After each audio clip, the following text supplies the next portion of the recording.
Cybersecurity is my passion. I'm fortunate to be a professor in a university, so a large part of my actual career has been about mentoring research assistants and PhD students working on homomorphic encryption, which is the holy grail of cloud security. The IEEE is the most prestigious technical organization in the world. Being a senior member at the IEEE is a badge of honor. IEEE is my competitive edge. Hey everybody, I'm Eric Heilman, Director of Government Relations for IEEE-USA, and welcome to the final Washington update video of 2025. It's certainly been quite a year, and as is typical here in Washington, D.C., the year is ending with quite a flurry of activity. So let's get right into it. Big picture, what are members of Congress and policymakers and folks in the administration focused on right now? The big one, at least in Congress, is the NDAA, National Defense Authorizations Act. We're going to go through that in a minute. Also getting a lot of activity, a lot of attention is kind of the big sticking point to ensuring we don't have another government shutdown at the end of January, which is the expiration of some subsidies related to the Affordable Care Act or Obamacare. There's a lot going on with AI, in particular the regulations in states and whether the U.S. federal government is going to try and preempt those. We'll talk about that as well. And of course, the big foreign policy news that has a lot of people in Washington and certainly a lot of members of Congress very keenly interested is the situation in Venezuela vis-a-vis military actions by the United States in the ocean off the coast of Venezuela. So let's jump into kind of the really big ticket item right now in Congress, which is the NDAA. We talk about this often on this platform because it's an annual bill and it's always considered kind of a must-pass bill. And because it's an annual bill that's must-pass, it ends up attracting a lot of other things that want to ride on it to passage. Sometimes that has nothing to do with the military or the Pentagon, but that doesn't stop things from getting attached and getting into the negotiations between the two parties in the two chambers. It's always a big bill that kind of provides congressional directive of I put DOD/W because the Pentagon is now the Department of War, but Congress is still calling it the Department of Defense, and so I'm just going to stay neutral on that one and use the rather cumbersome DOD/W nameplate for now. So forgive me, it just seems to make more sense to do that this way. The other sort of historical piece about this bill is that it's always enjoyed a large level of bipartisan support and has always passed every year for the last 60 years. And that makes it very, very unique and very, very special. The Congress can't even pass a federal budget in time year after year, but they make sure and pass this bill every single year. And for the FY26 version, it's a big one, as it typically is, over 3,000 pages. It's $900 billion in spending, which interestingly is actually $8 billion higher than what the White House had originally wanted and what the House appropriators put in their bill. Remember, this is an authorizations bill. The next piece of it is the appropriations piece, where the House and Senate actually essentially write the checks. This bill gives the framework for what those checks are going to be spent on. The appropriations bills write the checks. And the House version of it was lower, ultimately, in terms of what they were going to allow the Pentagon to spend than what this bill has authorized. So as I mentioned earlier, because this bill is so big and must pass and annual, it attracts a lot of things. And this is where we've been watching and advocating for and against inclusion or exclusion, depending on what the item is. And of note here, there's some things that are interesting that got in, that made it in. There's some investment prohibits with respect to semiconductors, AI, and some other technology equipment to countries of concern, you might say. And it's sort of the usual cast of characters, if you will, in terms of bad guy actors out there on the world stage. There's the creation of a new nuclear transition working group on nuclear power within the Pentagon. Actually, that one's in the Department of Energy. There's a whole new AI steering committee, future steering committee to look at advanced AI systems. The things that were out are actually kind of both, it's a mixed bag for us. There are a couple things that we were really concerned about getting in and had a lot of traction, but at the last minute got pulled. First and foremost is the Safe Research Act, which would have had pretty widespread implications on any researchers who receive federal money being able to work with other entities or other individuals from the same kind of list of hostile foreign entities. A number of members, US IEEE members, expressed concerns about that to us, and we absolutely were watching to see what happened to it, and do appreciate that it came out. Unfortunately, one of our top priorities did not make it in, and this is the reauthorization of the SBIR and STTR programs at the Small Business Administration. These are very important programs to a lot of technologists and innovators and small businesses around the country, and it's been a top legislative priority for us all year. We've been working it quite diligently. And it did not make it in this bill. That doesn't mean it's dead, just like the Safe Research Act isn't dead. It just means this sort of, train that was headed towards passage doesn't have a space for it right now. And then there was a lot of talk about the AI regulatory situation and whether or not the federal government should impose a restriction on states moving ahead with their own AI regulations. This has been a back and forth debate much of this year. And at the end, it was decided that Congress was not going to put a preemption in there. But the White House is still trying to decide if it wants to act. And this president certainly likes to use the executive order authority that he has to execute policy. So we hear that there may be an executive order coming out on this. And as with a lot of these, we don't really know the scope. We also don't really know the sort of mechanisms and sort of constitutional concerns that may be raised here. But we're watching that, and certainly we'll report out on that and work with our AI policy committee and others as things develop here. And then the GAIN AI Act, that's one that's got a lot of popularity in Congress, particularly in the Senate, which essentially would give domestic companies priority in purchasing advanced chips for AI before they can be exported to foreign countries. Kind of a big interference in kind of the marketplace and the chips industry.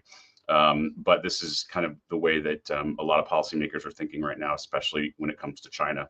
And then there was a lot of news about NVIDIA around all of this. So I'm sure if you're following this, if you track this, you kind of know the situation. But that particular piece of legislation did not get in this bill. So, well, let me go back just to the bill has now passed the House. It took a little bit of arm wrangling to get all the votes on the House floor. It has passed. I think it was late yesterday. It now goes to the Senate, where it is expected to pass. And the White House has already issued what's called an official SAP, a Statement of Administration position, which definitively says if the president is given this bill, he will sign it.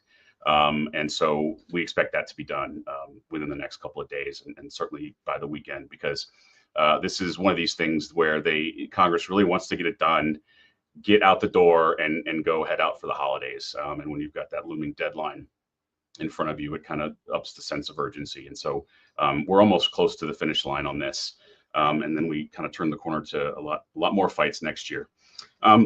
Speaking of the White House, they continue a lot of big, high-profile proclamations and announcements and executive orders.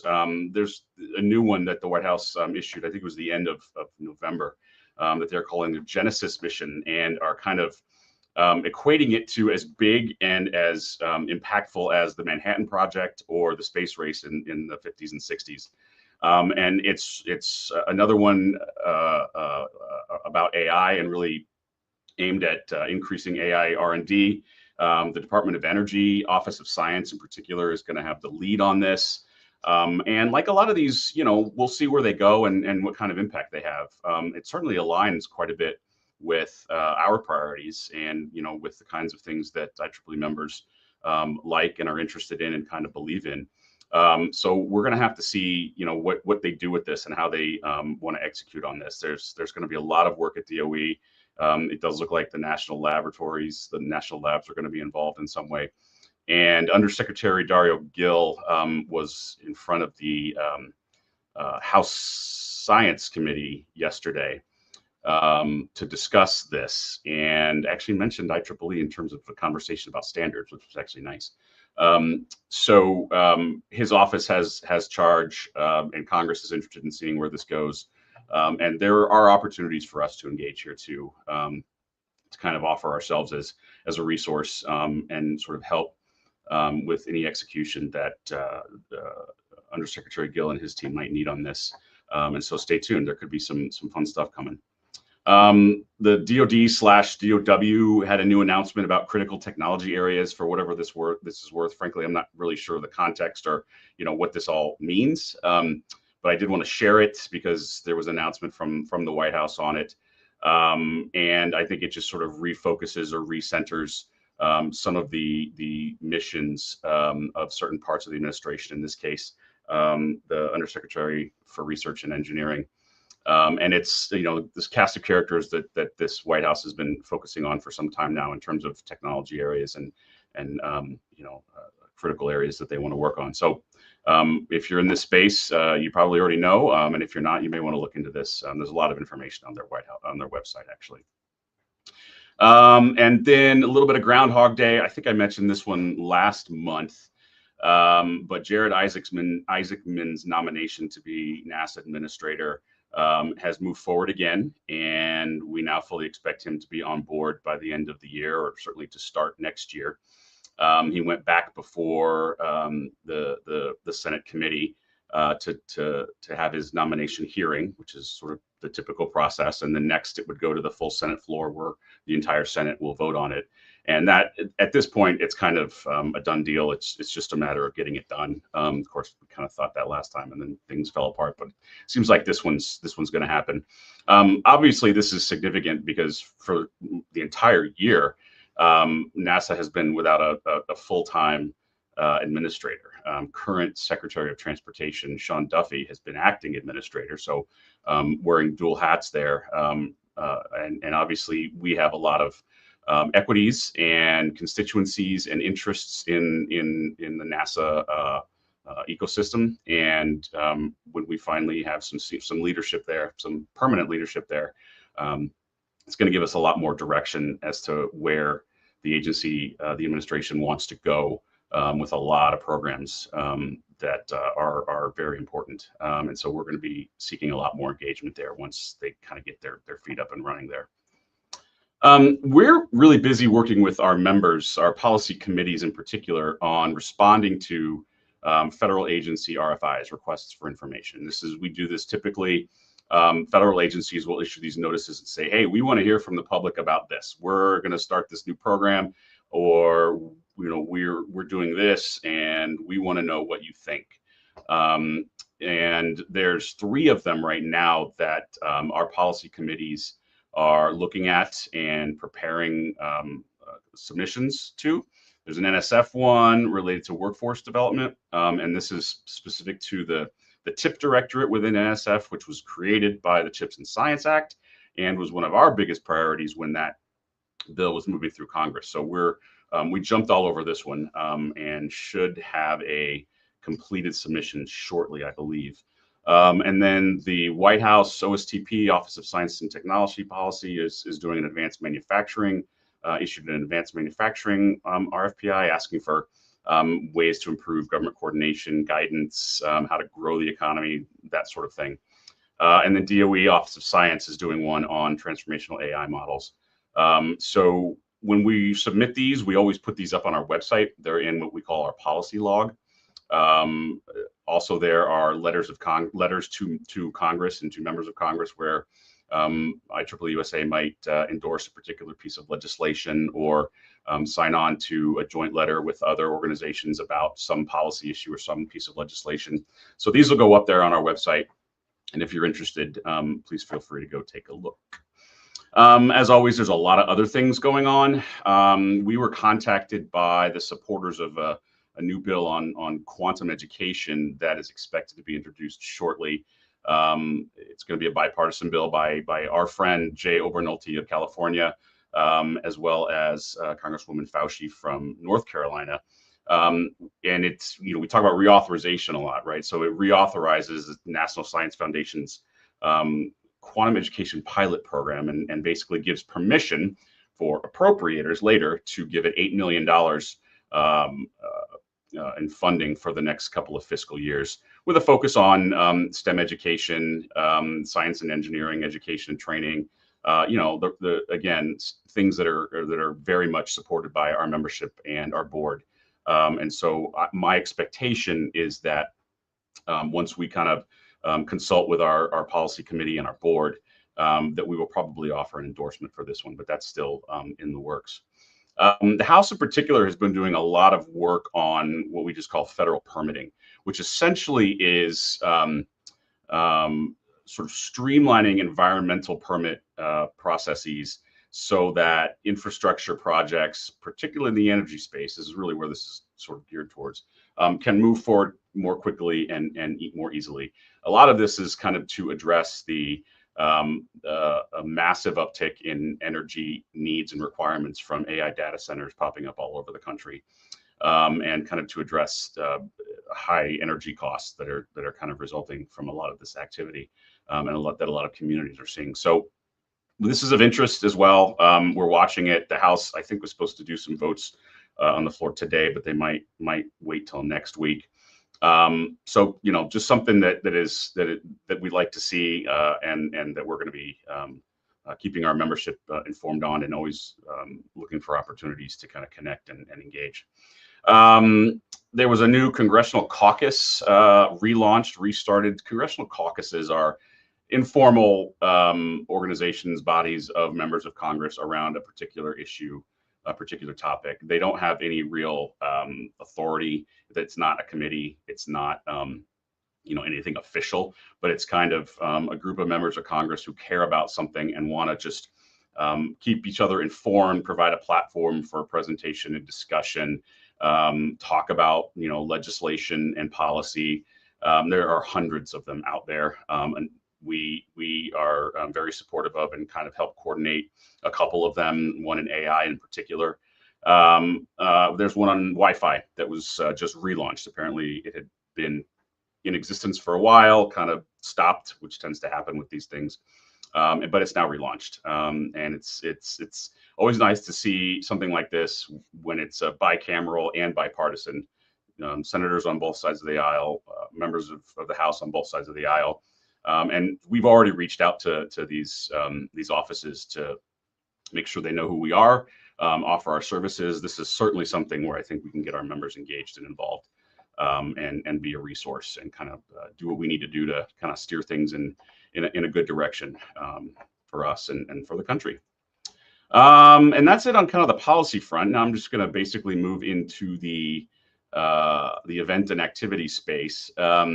Just this week, the Congressional Internet Caucus, of which we are a sponsor, a supporter, hosted another briefing on Capitol Hill, and this one on AI and energy.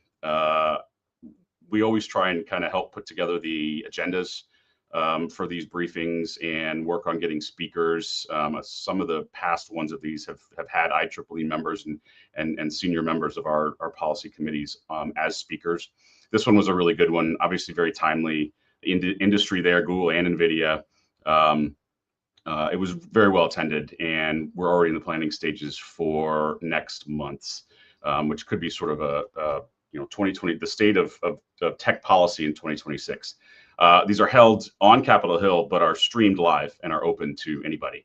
And in fact, on their website and on the YouTube page for the Congressional Internet Caucus is the recording of this if you want to go see it.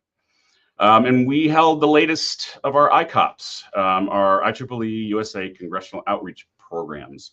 I think this was the 7th or 8th one of these that we've done now, where we go all around the country and bring together IEEE members and then go in to meet with their federal representatives offices locally in their districts or in their states. This time we went to Puerto Rico. Obviously part of the United States, although not a U.S. state. So there weren't any U.S. senators to go meet with, but they do have a member of Congress, and we met with his office and had a really good discussion about a number of issues. Energy is certainly one that is very pressing for Puerto Rico, but they are very, very interested as well in utilizing the capabilities that AI can bring to kind of help address a lot of issues on the island there. And so we had some really, really impressive Puerto Rican IEEE members in that meeting with a really good discussion and a lot of follow-up to come. And we are well underway in planning several of these for next year, and look forward to continuing this really successful and popular caucus. I want to make sure that we are promoting as much as possible and as widely as possible our fellowships. We have 3, and this one on electric grid policy is our newest. And we need applicants. We know folks are out there. We know that some of you viewing may know people who may be interested in this. The deadline is fast approaching, and unfortunately it's right after the holidays. So we're really doing everything we can to get the word out on this. As with all of their requirements, as with all of our other policy or our fellowships, but these are really good opportunities, and sort of have become the beginning of really interesting careers, and a part of already interesting careers for a number of people who have come through the process. And so we really, really need to spread the word on this, and really request you to just share this, ping people. If you know of anybody who might be interested, or know of somebody who knows somebody who knows somebody, please forward this on. Similarly with our internship program for undergrads and grad students, we do accept master's students as well. A really wonderful 9-week summer program here in DC to kind of get your feet wet in all things tech and policy, and do it sort of in a space that you want to do it in terms of issues and topics. That deadline is going to be February 1st. So if you got students in your household, or you know, or you are a student, please spread the word about this one too, because it's a great opportunity, and I know the interns absolutely love their time here. And the kind of the big announcement from us that we have now started promoting and putting out there, we have a date for CVD for next year, Congressional Visits Day. We're going to be doing St. Patrick's Day CVD.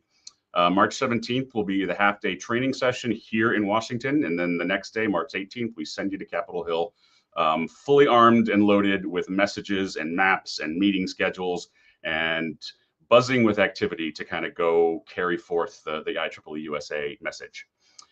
Registration is open. We really are looking forward to having another big event this year. The last 2 years have been the biggest yet. Each time we've set a record, and so we're aiming high for this one as well. Venue is TBD for the training.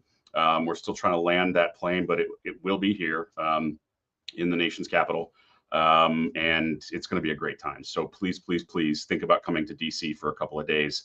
And if you've been, come back. And if you have been, I also implore you to bring somebody with you. Find somebody who hasn't been. Find a fellow IEEE member who may get a kick out of being here and seeing how it all works, and bring them along.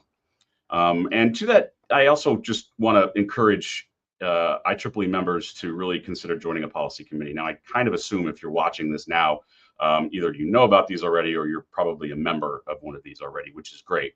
But our policy committees are always looking for fresh blood, new voices, new insights. Sometimes the committee chairs stick around for a long time and are kind of eager to pass the baton to somebody else. And so please consider coming on board one of these.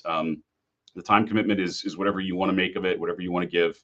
And it's a great opportunity to kind of really dive deep and play a big role in kind of shaping how a lot of policy is made here in Washington. And frankly, these policy committees are our foundation for deciding what we advocate on and how.